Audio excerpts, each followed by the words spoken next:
নিশ্চয়ই আপনি জীবন পরিবর্তন করতে চাচ্ছেন। আমি জানি আপনি ব্যর্থ হয়ে আছেন।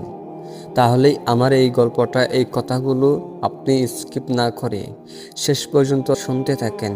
তাহলে আপনি দেখবেন আপনার জীবন আগের চেয়ে আরও পরিবর্তন হয়ে গেছে।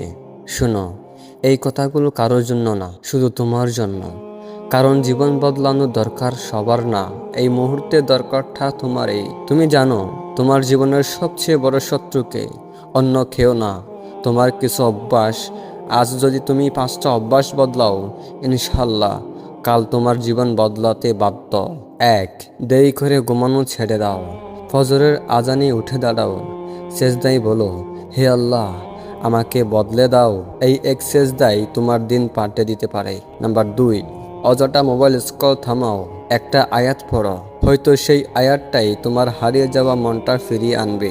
নাম্বার 3. নিজেকে ছোট ভাবা বন্ধ করো। তুমি দুর্বল নও, আল্লাহ তোমাকে কখনো ছেড়ে দেননি। নাম্বার 4. নেগেটিভ কথা বলা ছেড়ে দাও। হবে না না বলে বলো, ইনশাল্লাহ হবে। নাম্বার 5. যেটা আল্লাহ হারাম করেছেন ওটার সাথে আজই বিদায় নাও, কারণ হারামের আনন্দ গল্প কিন্তু কষ্টটা অনেক বড়। শোনো, আল্লাহ তোমার জন্য অপেক্ষা করছেন একটা ছোট পরিবর্তনের জন্য। আজ তুমি যদি এই 5টা অভ্যাস বদলাও, আগামী দিনের তুমি চুপচাপ কাঁদবে আর বলবে, হে আল্লাহ, আমি বদলে গেছি। এখন সিদ্ধান্ত তোমার, আজ না বদলালেই আর কখন?